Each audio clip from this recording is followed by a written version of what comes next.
Amigas y amigos, bienvenidos al Pincel y la Espada, un podcast de Leo Vicent.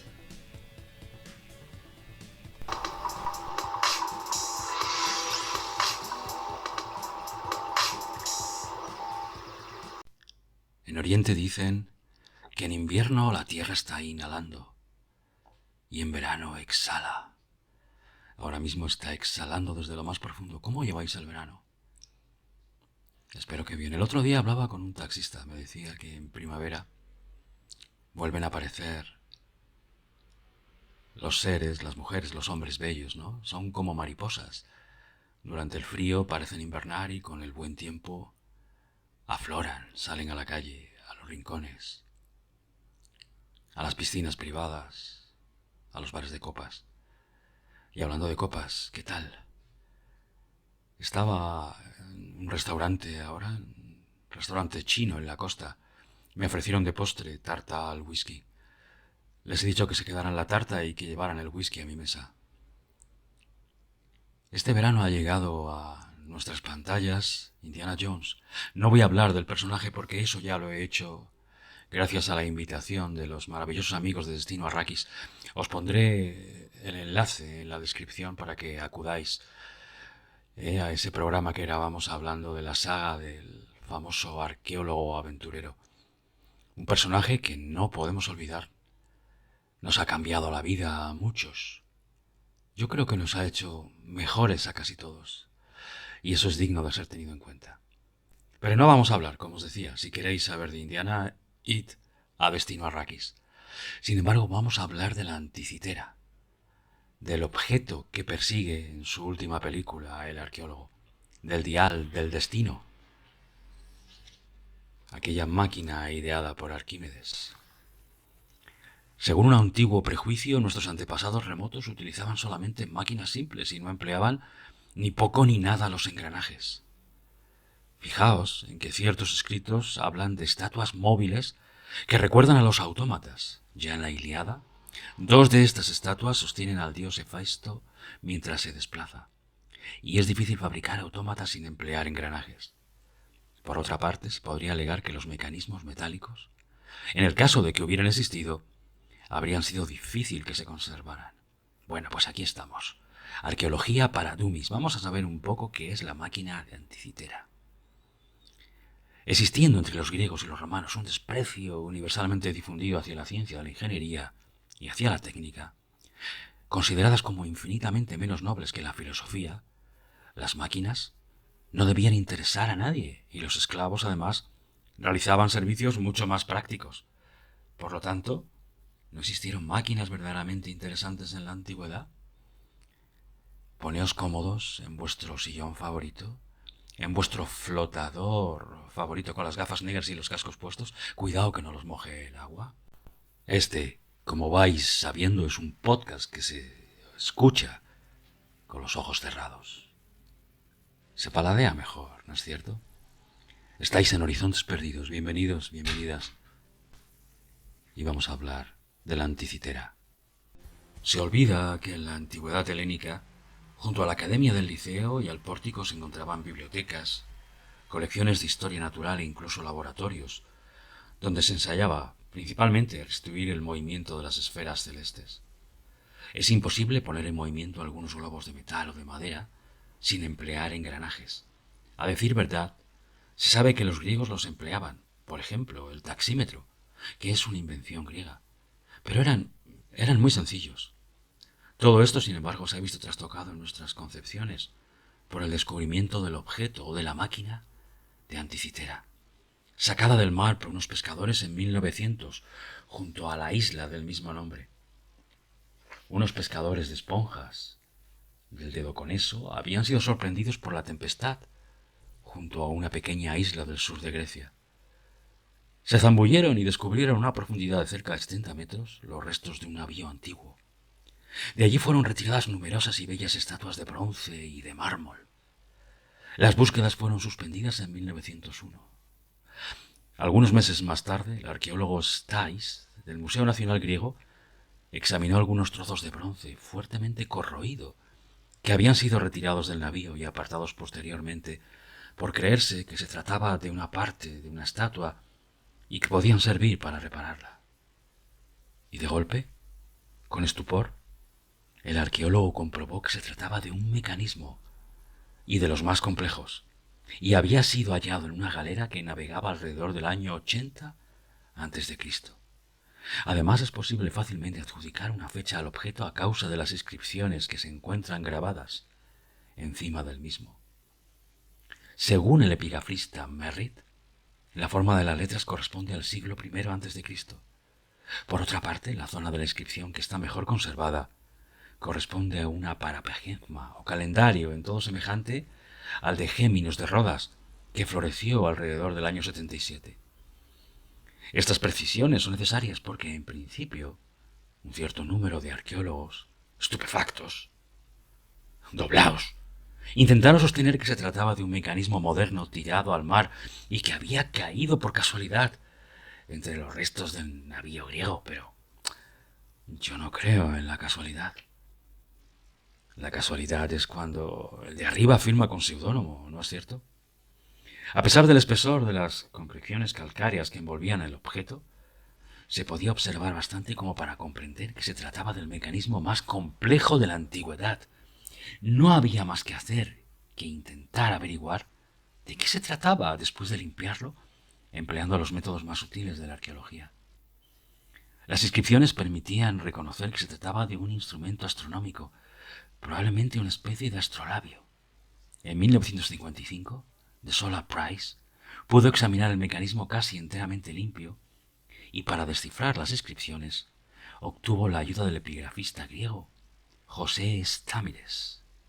Una suerte increíble les favoreció. Hasta entonces se había supuesto que el mecanismo estaría aplastado y deforme por su larga permanencia en el fondo del mar y sufriendo sin duda el peso de otros objetos encima. Pero en el mecanismo todo estaba en su lugar, o poco menos. Las inscripciones son muy numerosas, pero por lo general se encuentran en un estado lamentable. Figuran sobre las puertas, delante y detrás del aparato. Se ha llegado de todos modos a descifrar una parte de ellas. El Sol es mencionado en muchas ocasiones. Venus en una ocasión, y hay expresiones que tratan de las estaciones y de las regresiones de los planetas. Y a la eclíptica también se la menciona, lo mismo que a los índices móviles que figuran sobre los círculos grabados.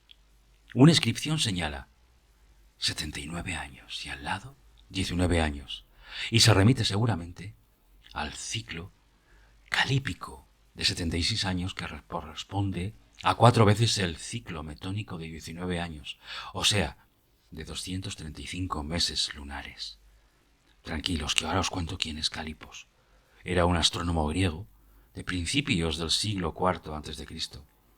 Este tío modificó el ciclo metónico estableciendo un ciclo lunar de 4 veces 19 años, menos un día del total. Hablamos ahora de la mecánica. Las ruedas dentadas están montadas sobre una placa de bronce. A un lado de la placa el montaje es muy claro, pero el otro lado resulta muy difícil de interpretar. Un gran eje atraviesa todo el aparato y es sobre este eje donde está fijada la rueda dentada más grande que gobierna por sí misma muchos otros sistemas de ruedas dentadas más pequeñas. ¿Es este el dial del destino? ¿Estamos ante la anticitera de Arquímedes? Hay también 3 círculos graduados que pueden moverse independientemente. En uno están indicados los signos del zodiaco, en otro los meses del año. Un índice que está en relación con la gran rueda dentada muestra los desplazamientos del Sol en el zodiaco. Unas letras que remiten a las leyendas inscritas sobre el aparato permiten también leer, y esto es increíble, en el círculo zodiacal, las salidas y las puestas de las constelaciones y de las principales estrellas. Pero en el fondo del aparato se encuentran otros cuadrantes no completamente limpios y menos legibles. Uno está formado por 3 círculos móviles y otro por 4. Además, cada uno posee un pequeño cuadrante suplementario, inscrito en el interior del gran cuadrante parecido a los cuadrantes suplementarios de un reloj. Los grandes cuadrantes tienen divisiones que corresponden al 6 elevado a letras y números. Parece que al menos en uno de los cuadrantes se puede leer la luna a tal hora, el sol a tal hora. Parece que se trata de la salida y la puesta del sol y de las fases de la luna. sobre el cuadrante que hay encima, las inscripciones son más numerosas y el arqueólogo americano Price estima que pueden tratarse de referencias a las salidas, a las puestas y a las regresiones de los principales planetas. Nos preguntamos, ¿cómo se construyó este instrumento? ¿Estaba Arquímedes tan distraído como cuando recibió la muerte de la espada romana que no reparó en que alguien se acercaba a él porque él estaba absorto en sus cálculos? Arquímedes, ¿no despierta vuestra curiosidad?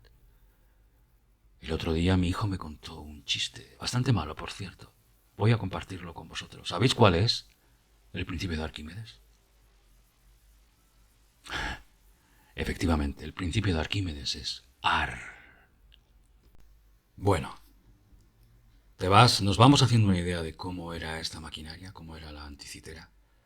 En la película de Indiana Jones está muy bien plasmado el momento en que lo encuentran, ¿no? En Siracusa, a través de unas cuevas que se pueden visitar, como es la oreja de Dionisos, que no hay que confundir con el dios griego.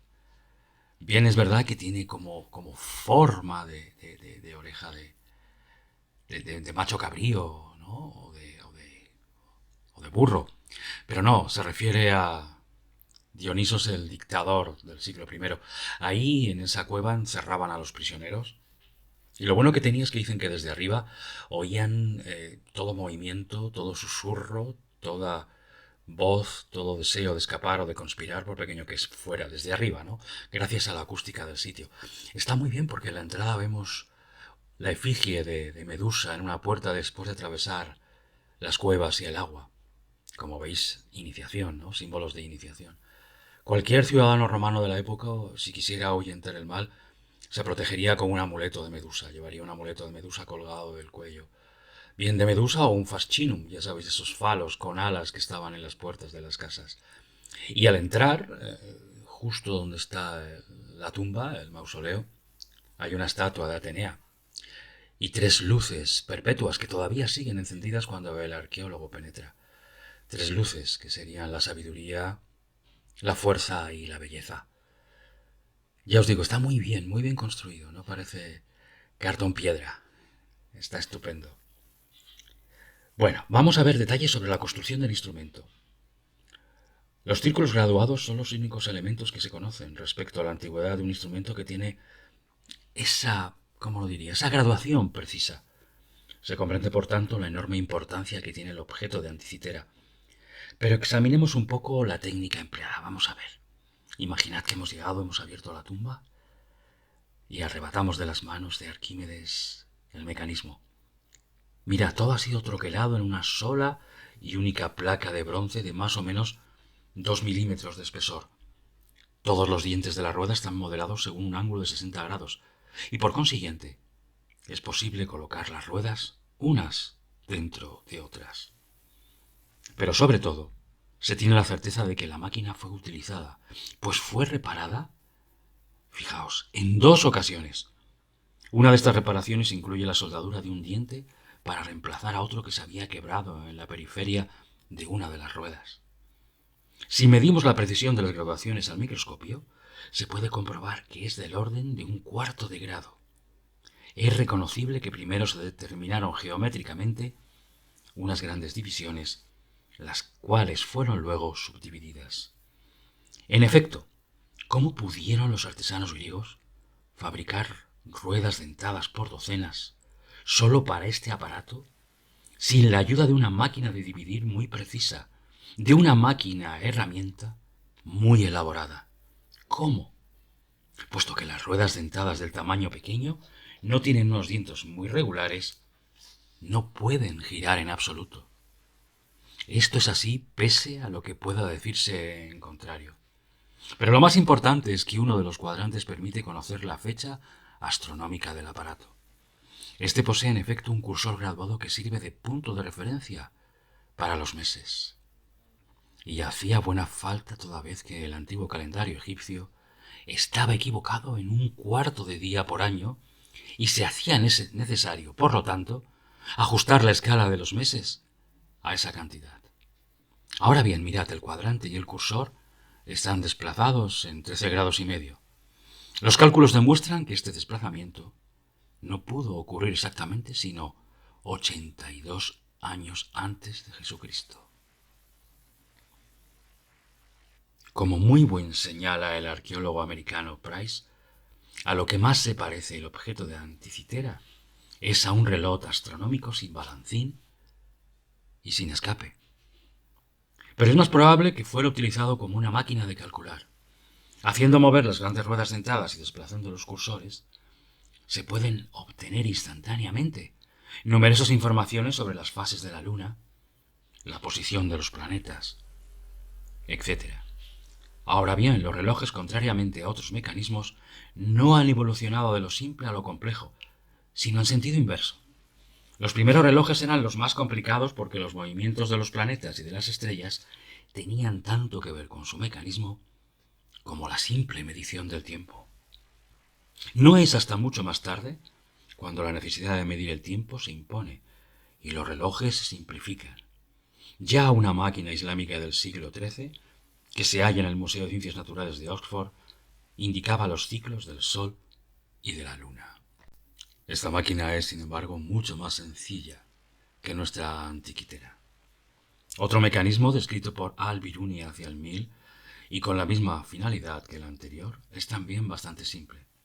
Es interesante hacer notar que estos instrumentos utilizan también dientes de 60 grados y que muchos detalles de su construcción los hacen semejantes a la máquina que tenemos ahora en nuestras manos. Nada más que por sí mismo, como ya hemos dicho, el objeto hallado en Antiquitera debería encaminarnos a hacer una revisión completa de nuestros pretendidos conocimientos sobre la tecnología antigua. Daos cuenta, hay que revisarlo todo. El paradigma actual no nos vale, necesitamos otro. Durante mucho tiempo hemos vivido creyendo que los antiguos no utilizaban máquinas en absoluto, o que las utilizaban menos que nosotros. Pero cuando las necesitaban, no dudaban en construirlas. Aquí tenemos la prueba. Se ha estudiado muy ligeramente todo lo referente a las máquinas de que Arquímedes fabricó para Siracusa, y se ha llegado a decir que los tiranos de Sicilia se interesaban más por las máquinas que los demás griegos. Si bien se ignora cómo hizo Arquímedes para prender fuego a los veleros romanos, lo que es seguro es que los incendió, aunque de ningún modo se hubiera valido de la ayuda de espejos cóncavos. Fue en esa misma Sicilia, también, donde Árquitas de Tarento hizo volar un pájaro mecánico. En realidad, los escritos antiguos están plagados de pretendidas leyendas que hablan de autómatas, de cabezas parlantes y de no sé qué más. ¿Pero se trataba verdaderamente de leyendas? El objeto de Antiquitera permite ponerlo en duda, amigos y amigas.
Es divertido imaginar las máquinas que hubieran podido construir los antiguos con los medios de que disponían y con la ayuda de unos artesanos tan excelentes como los que construyeron el objeto de Antiquitera. El fonógrafo, por ejemplo. Sin duda alguna, un griego de ingenio pudo haber tenido perfectamente la misma intuición que tuvo Edison y pudo haber realizado también como él. Las máquinas de electricidad estática, apropiadas para lanzar grandes chispas en medio de un estrépito sorprendente, muy útiles para un sacerdote que quisiera aterrorizar a los fieles, fáciles de construir además en un clima seco como el de Grecia. No hace falta más que un disco giratorio de ámbar o de azufre, si no se dispone de vidrio, que se frota contra un trapo de lana. Y toda clase de autómatas, por supuesto. No podemos olvidar los pájaros artificiales que jugueteaban en el palacio del Basileus en Bizancio y que tanto sorprendieron a los primeros cruzados. En fin, solo nos queda imaginar y maravillarnos.